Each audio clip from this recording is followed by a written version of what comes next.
Welcome back to Mental Wellness Evolution. I'm Jeff, and thanks for being here. Tonight, we're talking about self-regulating. Okay, guys, so self-regulating is one of the most important skills. It's useful in so many different regards, and it's something that we should be working on doing every single day. Okay, now self-regulating is essentially the ability to control our responses, control our reactions free of the emotions that are activated within ourselves. Okay, now this is a very, very useful skill because it's going to help you, like I said, in so many ways. You're going to be better in your day-to-day life. You're going to be less reactive. You'll be better in conflict resolution. You'll be better at moving towards your goals and moving through new experiences. But it starts with understanding how to go about this process. Okay, because when we get very activated in the world, when something happens to us, somebody does something or somebody says something to us, immediately the reaction is bang, I'm going to hit back. It's a subconscious thing. It's the first response that we're literally conditioned to offer back to pretty much whatever it is. Okay, now the problem with this is if we're always reactive into the world, we get ourselves into trouble lots of times. I'm sure you've been in conflict with a partner, or your children have kind of bothered you or something. And instead of giving a little bit of a second, you immediately said something. And as soon as you said it, you were almost like, I really wish I could have taken that back. Okay. But this keeps us very, very reactive in the world, because anytime that we get emotionally activated, we are going to react subconsciously. Now, the subconscious mind processes information infinitely faster than your conscious mind does. So most of the time, you've reacted before you've actually even had time to sit back and think about your reaction, to formulate a response. You've already done this. Think of yourself, we've all done this in traffic. The guy cuts you off and you're almost ready to pound him into the sand before you even catch yourself in that response. Okay, so self-regulating allows us to work on learning to give these things a bit of space so that we can formulate the proper responses, respond the way we would like to, more in line with our values, instead of just being shoot straight from the hip and maybe say or do things that we wish we could take back. Okay, so this starts with mindfulness, guys. Being mindful, recognizing first and foremost if you're having a very emotional reaction going on inside of your body, recognizing it for what it is, recognizing that, hey, I'm activated right now. Something has triggered a very emotional response within me. Now we need to be able to step back, and we do this by practicing the pause. Okay, we learn to give things space. We want to respond, not react. And this is such an important skill to develop, guys, because like I said, we can do things in this space when we're very activated that we don't think it through. It's just a natural inclination and reaction. Okay, but when we learn to give things a bit of space, we understand, hey, I'm very, very activated right now. I have this emotional reaction going on inside of me, but it's being able to sit within that fire of what's going on inside of you, still be able to have a bit of a wherewithal within you to keep your thoughts under control instead of just shooting the first thing that comes to mind.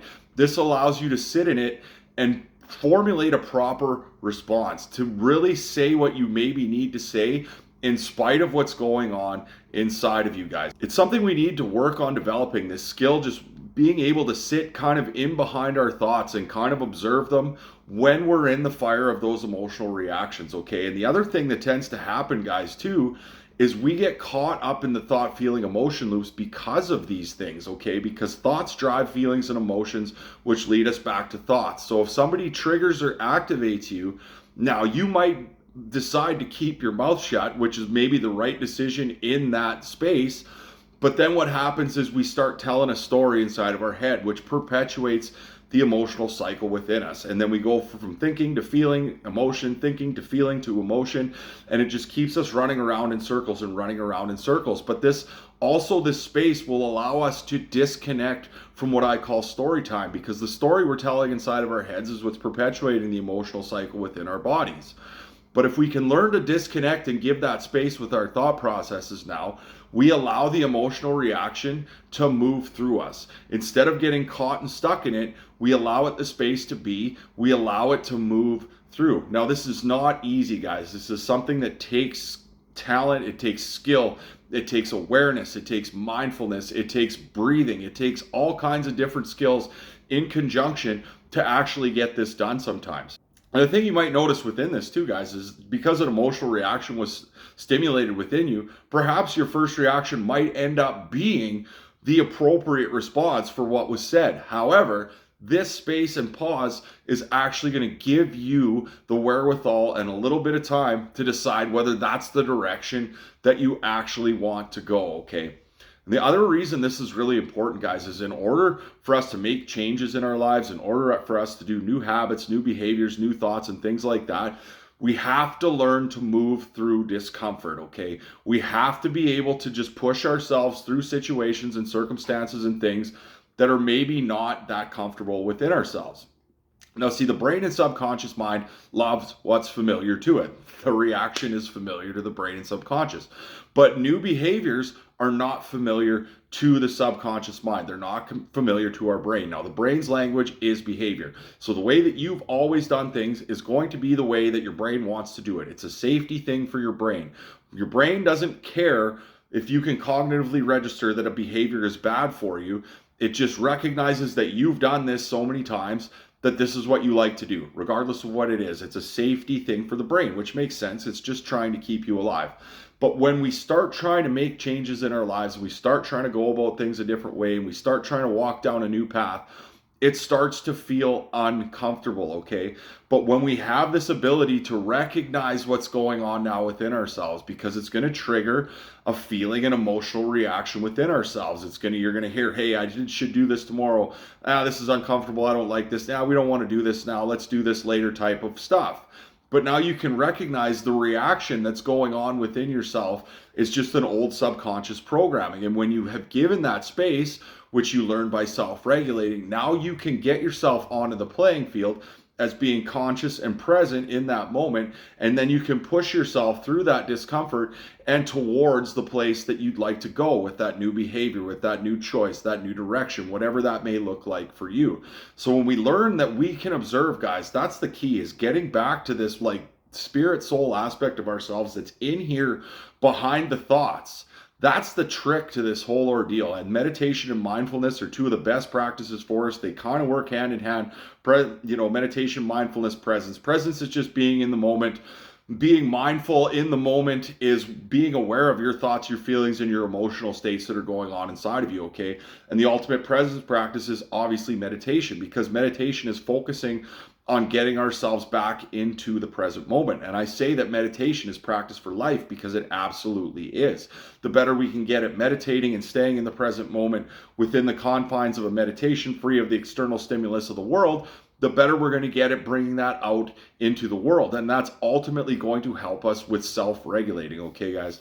And again, this is something we need to get good at, guys, because the stress response and the thoughts work hand in hand. We can turn the stress response on with just our thoughts alone. It's kind of one of our maladaptive things as humans. We just think a thought, it generates an emotion, and we don't even need an external stimulus in the world to all of a sudden turn our internal world into absolute chaos.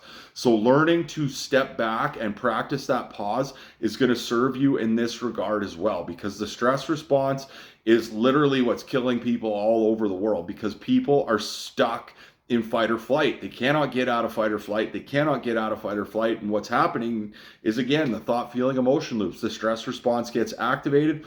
We get lost in the thoughts. We don't know how to disconnect and observe the thoughts, so that we just keep going in cycles and cycles and running around and running around. So life is inherently stressful, guys. There's stressors in the world. There's stress you're going to run into. That's not something we're ever going to be able to get away with. But if we get our minds involved with the stress, that's when we start to get ourselves in trouble, because the mind is what literally causes us the most grief, the most stress, the most problems in the entire world, okay? It keeps us out of the present moment. It keeps us trapped in old thought processes, ruminating about the past, being anxious about the future, and all those types of things. But the better we get at regulating, the better we get at sitting inside of our bodies and learning to disconnect and remove ourselves from the thought processes, the more peace that we're going to bring back to our lives. Okay, guys? So work on self-regulating. It's going to help you in dealing with your emotions. It's going to help you dealing with your thoughts. It's going to help you when you get into conflict and conflict resolution, because if you're not reactive in conflict, it becomes easier to find resolutions. Okay. And then the last thing is, like I said, it's going to help you when you start moving towards new behaviors, when you have to start moving through the discomfort and into unfamiliar territory of the new behaviors that you want to demonstrate. You can have the wherewithal within yourself to go, okay, I recognize I'm having an emotional reaction within myself, and then I can still choose to make that choice. But that starts with presence, mindfulness, meditation. We have to be in the moment. We have to be conscious. We have to be here in the now, because that's ultimately where self-regulation actually happens. Have a great day, guys.